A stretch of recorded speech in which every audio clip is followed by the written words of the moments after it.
J'ai tellement l'impression que je suis pas centrée. Si je suis pas centrée là, aujourd'hui on va faire semblant. Ok, ça fait un moment que ça fonctionne pas, j'arrive plus à filmer, je sais pas qu'est-ce qui m'arrive. Aujourd'hui c'est mon dernier essai-erreur. Écoute, si je suis moche, s'il y a un cil qui est décollé, si mes cheveux se lèvent, mon gars, la vidéo elle sort, je m'en fous.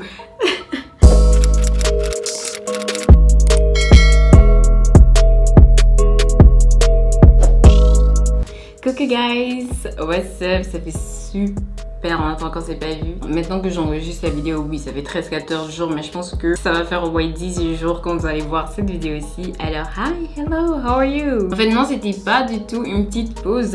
It was my birthday.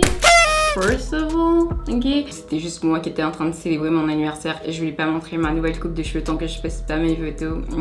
So, ok, this is 22, this is 22 ans. Je sais pas, est-ce que je suis supposée de me sentir d'une manière particulière parce que j'ai toujours l'impression que j'ai 21 ans.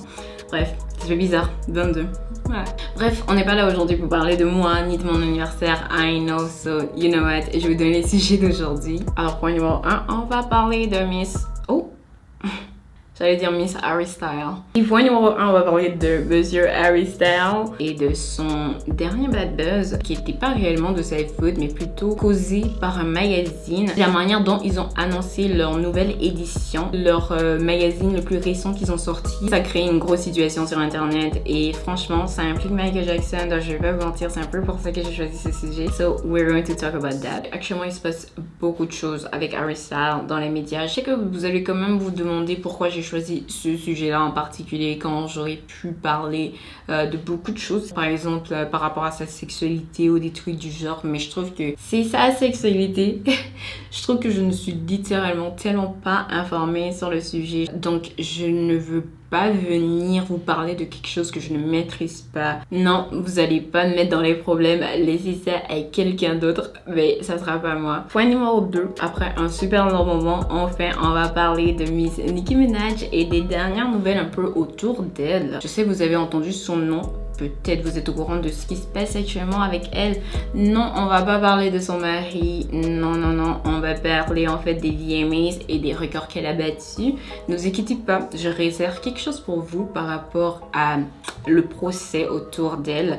Donc techniquement, vous ne perdez rien. C'est juste que ce n'est pas aujourd'hui qu'on va discuter de ça. Point numéro 3, si certains d'entre vous qui avaient suggéré ce point, c'est par rapport à Jackie Aina en fait. Si ça vous dit rien, on va juste parler de la problématique autour de sa dernière collection de bougies qui a fait beaucoup parler à cause de certains noms qu'elle a utilisés pour nommer ses bougies. Point numéro 4, on va parler de Sydney Sweeney. Elle a posté les photos de la célébration des 60 ans de sa mère. Dans ces photos, si vous concentrez bien, vous avez pu remarquer quelque chose en particulier. Depuis environ 2020, c'est vraiment un symbole qui fait beaucoup parler, si ça vous dit rien. Un symbole qui est associé au slogan Blue Lives Matter. Et je vais vous expliquer pourquoi cette photo a créé la situation qu'elle a créée. L'avant-dernier point, on va parler de Miss Serena Williams, en fait, qui a joué son dernier match de tennis. Il fallait absolument que je parle de ça. C'est littéralement un des visages les plus connus du tennis et je trouvais que c'était quand même quelque chose à surligner aujourd'hui. Je donne déjà mon avertissement, je vais le redire quand on va commencer. C'est une partie de la vidéo qui va être assez lourde et encore, c'est pour ça que j'ai gardé ça en dernier point. On va parler d'enfants, on va parler de manipulation, on va parler de trucs à caractère sexuel. En fait, on va parler de Tiffany Haddish et Harry Spears. Alors, on va discuter de qu'est-ce qui se passe présentement avec eux et de la poursuite en justice qui a été lancée vers eux. Alors, voilà les points d'aujourd'hui. On n'a pas besoin de rajouter plus de choses. Alors, sans plus tarder, commençons.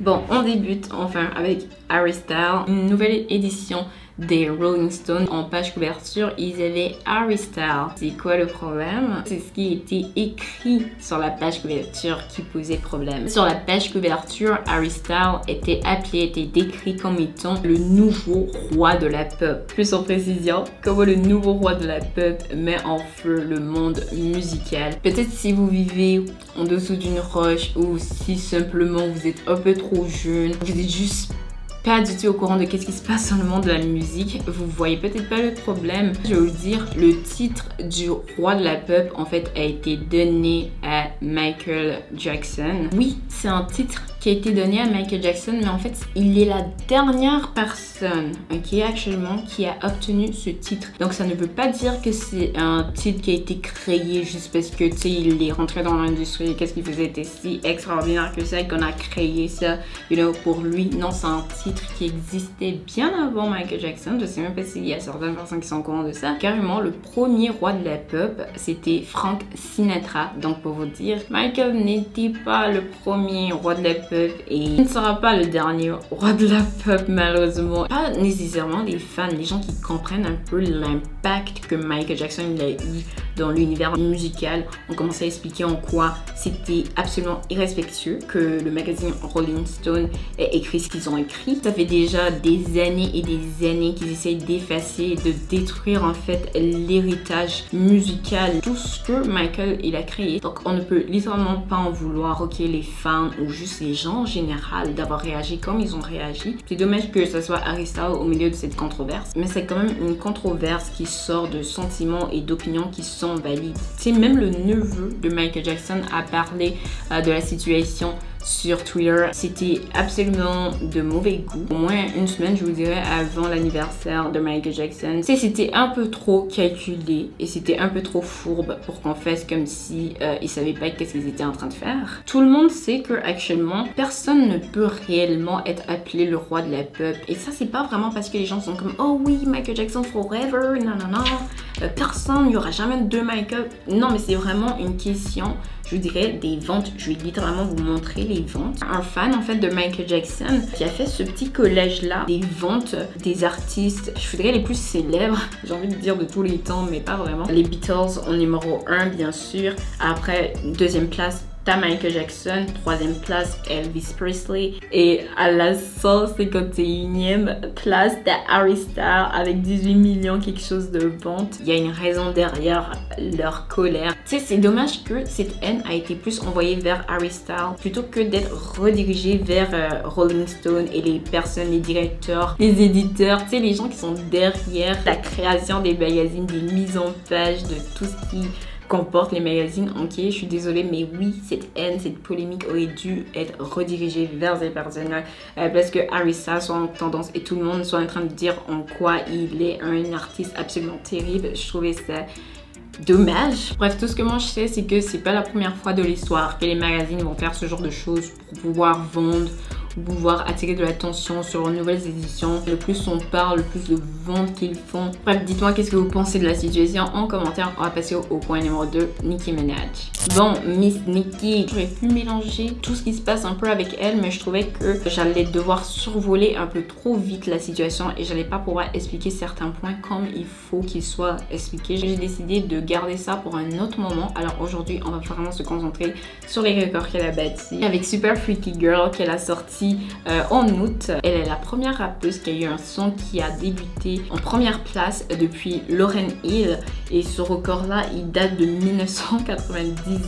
Félicitations à elle. Je vais pas vous mentir, j'aurais beaucoup plus aimé que ce soit quoi Sheba Fraction ou Seeing Green ou quoi d'autre. Do We Have a Problem? Personnellement, c'est des sons que je trouve qui méritaient trop la première place. En tout cas, si vous aimez autant Super Freaky Girl, ok girl, if you like it, I love it. Ok, on va se plaindre. Actuellement, ça fait 3 semaines que la chanson elle est sortie, elle est encore en tendance mondiale. C'est vraiment fantastique. En même temps, elle a été invitée au MTV VMAs pour une performance et aussi pour être présentatrice. Bref, les gens qui s'occupent des VMAs, etc., ils ont dit que elle, Taylor Swift et Blackpink sont vraiment les 3 artistes clés derrière la raison pour laquelle les VMAs cette année, ils ont fait les vues qu'ils ont fait. Elle a reçu plusieurs prix, mais celui qui était vraiment en vedette, c'était le Michael Jackson Video Vanguard. Il est aussi appelé le Lifetime Achievement Award. Si jamais vous vous demandez pourquoi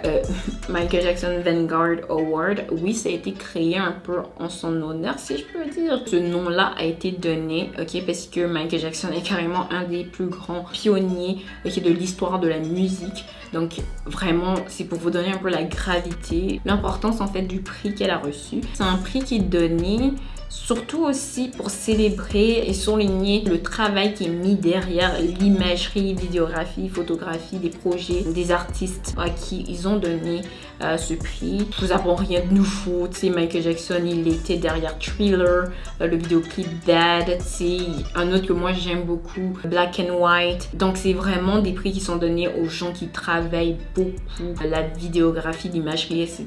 derrière leur projet. Après les années 2000, il y a seulement 3 femmes noires qui ont reçu ce prix. C'est Rihanna, Beyoncé, bien sûr maintenant Nicki. Elles font partie des femmes noires qui ne font pas partie d'un groupe qui ont reçu ce prix. Aussi durant son discours, bref, elle a parlé de plusieurs choses. Elle a remercié les artistes, les gens de l'industrie qui sont derrière elle, qui l'appuient, qui la supportent, etc. Elle a même parlé de son papa qui est malheureusement décédé. Elle a parlé de Papa Bear. C'est vraiment beau à voir. Un autre truc aussi que j'ai beaucoup aimé et que je trouve qu'il a surligné, en fait, il y avait quelques personnes qui étaient sur scène lorsque c'était son tour en fait de venir chercher son prix. C'était des barbs, c'était carrément des fans qui ont été sélectionnés par Nicki elle-même. Et elle a payé le billet d'avion, tout ça, pour qu'ils viennent sur scène pour lui donner son prix. Tu ne vois pas souvent ça, tu ne vois pas souvent les artistes faire ça, mettre autant leurs fans de l'avant. Elle oublie jamais ses bébés, elle oublie jamais ses barbs. Ok, je trouve ça absolument formidable. Bref, that's it pour le segment de Nicki. Maintenant, on passe à Miss Jacqueline. Bon, cette année, pour célébrer ses 35 ans, elle a décidé de lancer une nouvelle collection de bougies via sa compagnie Forever Mood. Cette collection a été inspirée par son héritage nigérien. Il n'y a pas beaucoup de gens qui le sachent. Oui, elle est née aux États-Unis, mais ses parents sont nés et ont grandi au Nigeria. Oui, elle est une immigrante de première génération. C'est pour ça qu'elle a créé la collection qu'elle avait créée. La collection, elle s'appelle Owambe, si je prononce bien. Ok. Le thème, oui, de la collection, c'est son héritage nigérien, mais c'est aussi des mots qui représentent des célébrations, des bons vibes. Bref, et dans le tout, il y avait cette bougie en particulier qui s'appelait Sorosoke. Et c'est là en fait que la problématique commence. Alors Sorosoke, c'est un mouvement nigérien en honneur des personnes qui ont perdu la vie durant les manifestations contre la violence policière au Nigeria. Ce n'est pas un nom qui a été créé juste maintenant ou qui est utilisé juste maintenant. Ça a toujours été utilisé pour ce genre de situation-là. Plus particulièrement, actuellement, pendant les manifestations EndSARS. Le mot, Sorosoke, il veut tout simplement dire speak louder, parle plus fort. C'est exprime-toi, si on peut dire. C'est vendre des bougies avec ce nom. Ce nom qui a tout ce contexte, en fait, en arrière. Je sais pas comment vous dire que c'était genre la pire idée au monde en fait. Je ne comprends même pas comment ça s'est passé parce que je vais vous dire, Sorosoke, si j'ai bien réfléchi à ma théorie, c'est l'équivalent de say his name or say her name, dites leur nom. C'est qu'est-ce qui se passait aux États-Unis en 2020, c'est vraiment l'équivalent de ça. Tu sais, c'est l'équivalent de qu'est-ce qui se passait un peu avec George Floyd, etc. en 2020, c'est l'équivalent de I can't breathe. Non mais imagine un peu une bougie avec ça écrit là-dessus. Je pense que là, ça met plus les choses en perspective pour certains d'entre vous. Je comprends même pas comment ça s'est arrivé. Ça, c'est une énorme gaffe. Dans le tout, en arrière d'une bougie, c'était écrit « Demain n'est pas promis, alors vis maintenant ». C'est vraiment sombre, quoi. Utiliser un mot comme Sorosoke et en même temps, à l'arrière d'une autre bougie, c'est écrit « Demain n'est pas promis, vis maintenant ». Alors que Sorosoke, c'est utilisé pour les personnes qui ont perdu la vie durant des manifestations contre la brutalité policière. C'est quand même... Waouh! Qu'est-ce qui n'arrangeait pas aussi cette situation, c'est le fait qu'elle est aussi accusée d'avoir bloqué plusieurs personnes qui étaient venues lui dire que tu peux pas faire ça, tu peux pas utiliser ce mot. Peut-être qu'elle pensait que c'était juste quelques haters qui parlaient, etc. Donc elle s'est dit, c'est quoi, moi je te bloque, je te bloque, je te bloque. Et voilà quoi, je vais enjoy mes 35 ans, je vais enjoy ma bougie. Je vais enjoy ma collection, ma nouvelle collection, etc. Littéralement, en l'espace de quelques heures, boum, ça atteint comme les top tendances et tout le monde est en train de dire what the fuck. Il a aussi accusé de n'avoir rien dit, de n'avoir rien fait, tu sais, durant le pic en fait, durant les pires moments des manifestations au Nigeria. Moi, j'ai trouvé, je pense, un tweet d'elle qui parlait de la situation. Donc oui, elle a parlé de ça. Peut-être qu'elle a pas parlé de ça 10 fois, 5 fois, 60 fois, mais elle a parlé de ça. Je pense que les gens, puisque c'est une grande influenceuse quand même super connue aux États-Unis, ils s'attendaient à ce qu'elle fasse plus. Peut-être elle fasse une vidéo là-dessus. Elle a des millions d'abonnés. C'est quelque chose qui a peut-être un plus gros impact. C'est que quelques mots qui ont été publiés sur Twitter. Moi personnellement, ça m'étonnerait que ça c'est l'unique fois qu'elle a parlé de la situation. Elle a sûrement déjà parlé de ça à d'autres moments, mais c'est juste qu'on n'a pas d'archives. Bref, elle et sa team, en fait, ils ont posté un communiqué par rapport à la situation en disant qu'ils comprennent que leur décision a blessé plusieurs membres de la communauté nigérienne. En appelant cette fameuse bougie Sorosoke, ils ont manqué en fait d'informations sur la situation. Ça n'arrivera bien sûr jamais encore. Mettre en avant les choses, les respecter, etc. Je vous dirais en paraphrase, c'est un des thèmes clés de Forever Mood. Il respecte les gens, etc. Il ne ferait jamais quelque chose vraiment au hasard pour blesser les gens, pour profiter d'une situation, etc. Donc ils disent que malheureusement ils n'ont pas fait assez de recherches par rapport au nom de la bougie, ils n'ont pas fait les recherches qu'ils étaient supposés de faire. Donc ils acceptent toute la responsabilité derrière la situation et reconnaissent en fait la gravité de leur erreur. Donc en réponse à la situation, ils vont retirer cette bougie là en question du marché et de la production. Ils s'excusent du mal qu'ils ont causé et ils vous remercient de les avoir interpellés comme vous les avez interpellés. En disant ça, c'est un peu drôle quand tu sais que Jackie Aina, elle a bloqué genre plusieurs personnes pour avoir, interpellé par rapport à la situation. En tout cas, il y a une internaute qui a posté il y a pas longtemps qu'elle a trouvé la bougie en magasin, donc elle sait pas de quoi il parle. Bon, quand même, ça prend un moment, ok, pour retirer les trucs du marché, ça prend un moment pour que certains trucs sont mis en action. Mais ce que je comprends pas, c'est comment, genre, il n'y a pas eu une vérification. Écoute, c'est même pas des noms en anglais. Vous avez pas peur que ça veut dire autre chose? En vrai, ça montre juste le manque de connexion en fait entre elle et sa culture. Si c'est vraiment une phrase qui a été autant utilisée, ça montre aussi que il y a quand même beaucoup de yes men dans ta team. Ils sont directement bam, ils collent ça sur le produit, personne fait des recherches. T'as personne qui va réellement mettre en question qu'est-ce que tu as à leur dire, et ça c'est super dangereux. Tu sais, je trouvais vraiment l'idée, le thème derrière sa bougie beau, la promotion, tout était beau. Je trouve tellement ça dommage qu'un moment pareil, qu'une collection pareille a été vraiment gâchée juste à cause de quelque chose comme ça. 5 minutes de recherche aurait pu te dire que ouais, peut-être Sorosoke c'est peut-être pas le meilleur nom que je peux utiliser pour une bougie, quoi.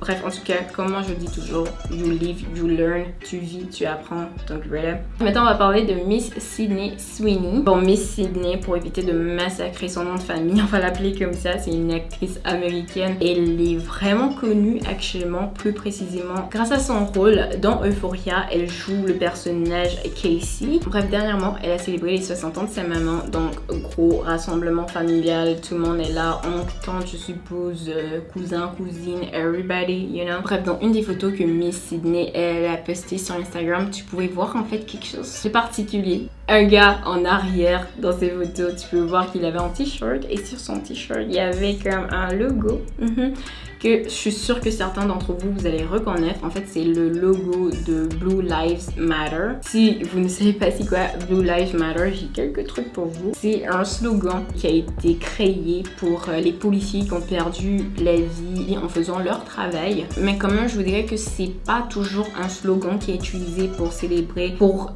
rendre hommage aux policiers qui sont considérés comme des héros. Blue Lives Matter, c'est aussi utilisé pour dire que certains policiers ont le droit d'utiliser la force qu'ils utilisent pendant certaines arrestations parce qu'ils sont en train de se défendre, mais aussi ils sont en train de protéger la population. En donnant cette définition assez brève, vous comprenez que c'est quand même quelque chose qui est maintenant utilisé en réponse à Black Lives Matter. Peut-être la création ou l'utilisation de Blue Lives Matter au début, peut-être que c'est sorti d'une bonne initiative, mais actuellement, c'est pas vraiment qu'est-ce que ce drapeau représente, parce que à certaines manifestations, des fois même des manifestations nazies, des manifestations pour encourager la violence, la désobéissance civile, juste les pires des pires manifestations, ok? Tu sais, on a vu ce drapeau-là à côté de symboles haineux, donc c'est vraiment plus quelque chose qui peut être utilisé vraiment pour célébrer des héros, si je peux dire. Maintenant, c'est carrément considéré comme aussi un symbole haineux en quelque sorte. On a tout ce dont on a besoin comme documentation, c'est aux nouvelles, c'est partout. Rendu là, continuer à utiliser ce symbole-là ou ce slogan-là, c'est par choix, c'est parce que ça représente quelque chose pour toi. Tu es d'accord en fait avec les idéologies des personnes qui utilisent ce drapeau-là. Ta réponse, bien sûr, elle a dû répondre à la situation parce qu'actuellement, c'est pas réellement le moment de se trouver dans une polémique pareille. Or, sa réponse, en fait, niait, je dirais, la gravité de la situation. Elle a dit, les gars, c'est absolument fou. Une célébration innocente des 60 ans de ma mère ont été transformées en un débat politique, ce qui n'était absolument pas mon intention. S'il vous plaît, arrêtez d'assumer des choses. Et puis elle est comme je vous aime tous et bon anniversaire, maman. Techniquement, c'est toi-même qui a transformé la célébration des 60 ans de ta mère en quelque chose pareil en postant cette photo. C'est impossible qui n'est pas un débat politique, c'est un symbole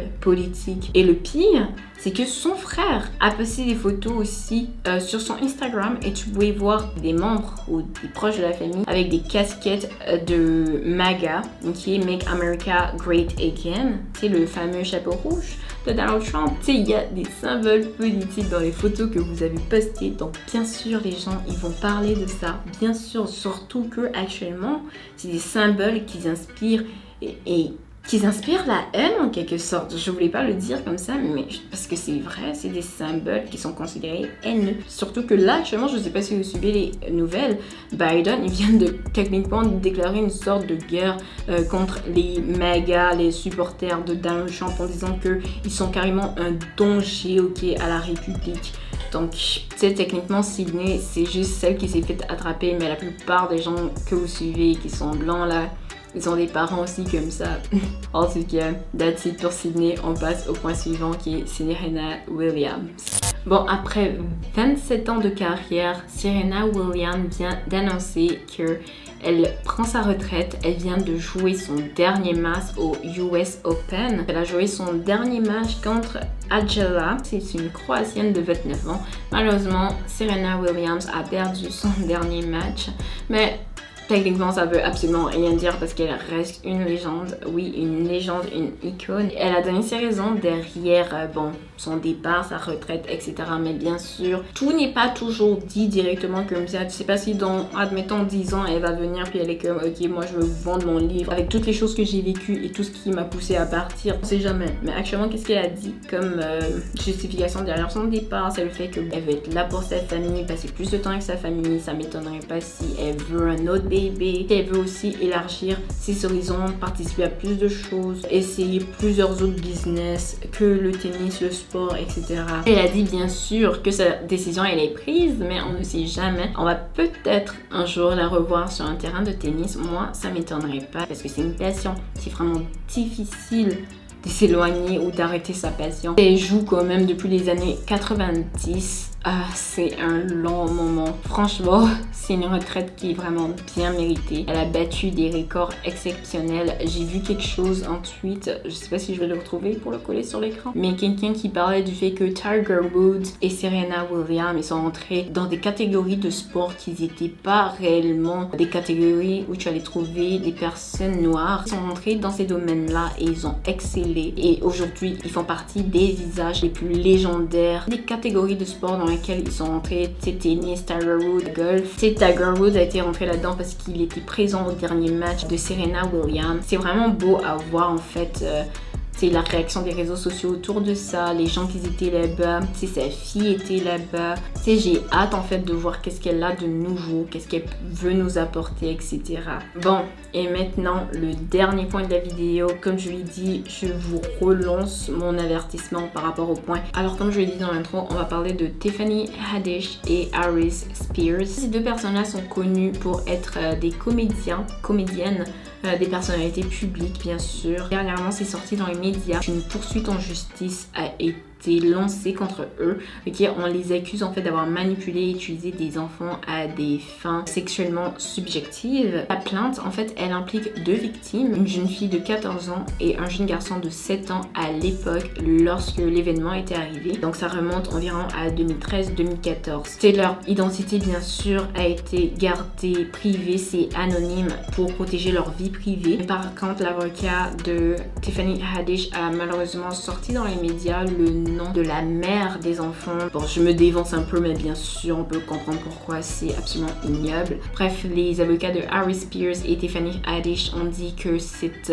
plainte en justice est totalement fausse. Elle est basée sur rien du tout. C'est juste des gens qui veulent de la presse, qui veulent de l'argent. Ils ont même dit que Tiffany Haddish était une amie de longue date de la famille des deux enfants. Je sais pas en quoi ça annule les accusations, mais bref, on va continuer. La fille de 14 ans, en fait, a été inscrite à un camp de comédie où Tiffany Haddish était une conférencière. En fait, Tiffany l'a interpellée et lui a dit qu'elle avait un rôle parfait pour elle. Alors, ils l'ont envoyé, elle et son petit frère, dans un studio. Le petit frère, à ce moment-là, n'était pas avec eux, c'était juste la fille de 14 ans. Tiffany Haddish et Harry Spears lui ont montré une vidéo d'une femme et un homme qui mangeaient un sandwich. L'homme il est là, la femme il est là et au milieu d'entre eux c'est un sandwich et ils mangeaient le sandwich au même moment. Ils étaient en train de faire des gémissements, des bruits à caractère sexuel, etc. pour vraiment imiter genre un acte sexuel et tout. Harry Spears lui aurait dit il veut que la petite fille de 14 ans reproduise ça, cette scène-là avec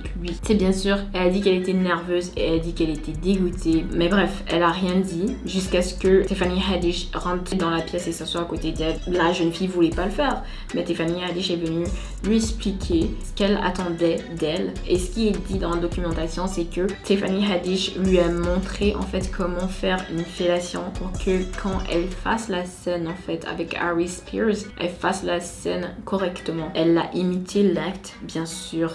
Ce qui est dit dans la documentation, c'est parce qu'elle voulait partir. Elle s'est dit que si je le fais, ils vont me laisser partir. Tiffany Haddish lui aurait donné la somme de $100 pour son service, si je peux dire. Techniquement, une autre raison derrière laquelle la jeune fille, elle a accepté de faire qu'est-ce qu'elle avait fait. Haddish lui l'avait promis, lui avait dit tout ce qu'ils étaient en train de réaliser. C'était pour Nickelodeon. Tu sais, c'est l'équivalent de dire tout ce que tu es en train de faire ça, là, je suis en train d'enregistrer, oui, mais c'est pour Disney. C'est vraiment l'opportunité d'une vie, etc. Donc, la fille, bien sûr, elle a dit oui. Et ensuite, ils lui ont dit, ils ont réussi à la convaincre de rapporter son petit frère de 7 ans et elle a accepté. Elle était dans une autre pièce et là, maintenant, elle était en train de faire de nouveaux enregistrements avec le petit frère de 7 ans. C'est ça, c'est ce clip-là en question avec le petit frère qui a été posté sur Internet. Elle a été supprimée, mais vous comprenez que rien n'est jamais supprimé d'Internet. Il y a des archives, il y a des choses dans laquelle on peut aller fouiller et sortir des trucs que tu as postés il y a des années. Ils ont envoyé le petit garçon à l'étage. Ils lui ont dit de se déshabiller, de se mettre en sous-vêtements. Pendant qu'il était en sous-vêtements, ils ont commencé à filmer plusieurs scènes, etc. La vidéo, elle s'intitulait « À travers les yeux d'un pédophile ». L'enfant allait faire certains gestes. Et comme t'as Spears qui est supposé d'être le pédophile dans l'histoire qui est excité par certaines choses que l'enfant fait, c'était super bizarre. Je sais même pas. Si tu veux prévenir de certaines problématiques sociétales, c'est pas comme ça que tu le fais. Parce que c'est l'excuse qu'ils ont utilisée.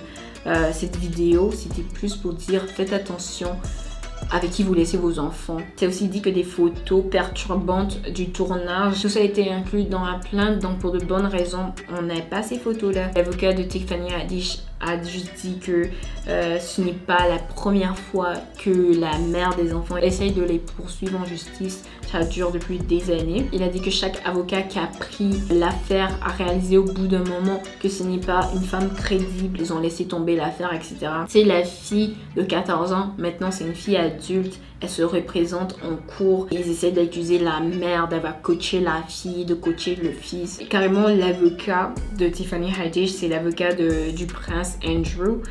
C'est un avocat qui a représenté Armie Hammer. C'est quelqu'un qui a été accusé de trucs pas possibles, de cannibalisme, je sais même. Écoute, Dave Bartoni, Chris Knott, des gens qui ont été accusés de crimes sexuels. Tu sais, c'est pas n'importe qui qu'elle a choisi pour la représenter et je trouve quand même que ça en dit beaucoup. En fait, la seule chose que je peux dire qui n'est peut-être pas en hyper grande faveur de la mère dans la situation, c'est un enfant de 14 ans et un enfant de 7 ans ne peuvent pas juste être pris comme ça là et envoyés dans un studio. C'est des mineurs.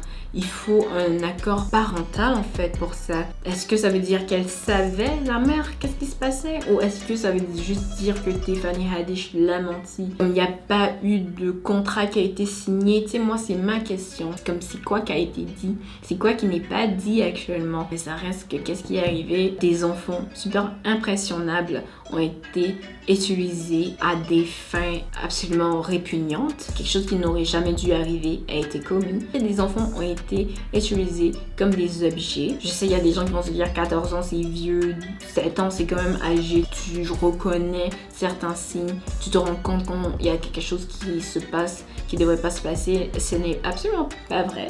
C'est des enfants. 14 ans, moi je considère encore ça comme un enfant. 7 ans, t'as un bébé. Tu sais, je doute pas que justement, comme la fille de 14 ans, elle a dit, elle s'est rendue compte qu'il y avait des choses étranges. Ce n'était pas correct. Mais à 14 ans, surtout si t'as pas une personnalité forte, tu vas faire qu'est-ce qu'on te demande pour pouvoir sortir d'une situation. That's it. C'est tout ce qu'on a par rapport à la situation pour le moment. On va parler du procès quand on aura plus d'informations. Alors, that's it pour aujourd'hui. Bref, parlez-moi en commentaire, donnez votre avis sur le sujet que vous voulez. Je vais tout lire. Encore une fois, je vais peut-être prendre du temps à vous répondre et à réagir en commentaire. Mais ça veut pas dire que je les prends pour acquis. Ok, je les vois et je les apprécie. Merci beaucoup de prendre le temps de commenter. Je reviens très bientôt. J'ai déjà le sujet de ma prochaine vidéo. Alors, that's it pour aujourd'hui. Si vous avez aimé cette vidéo, mettez un pouce. On se revoit next time. Alors, comme toujours, gros bisous. Bye!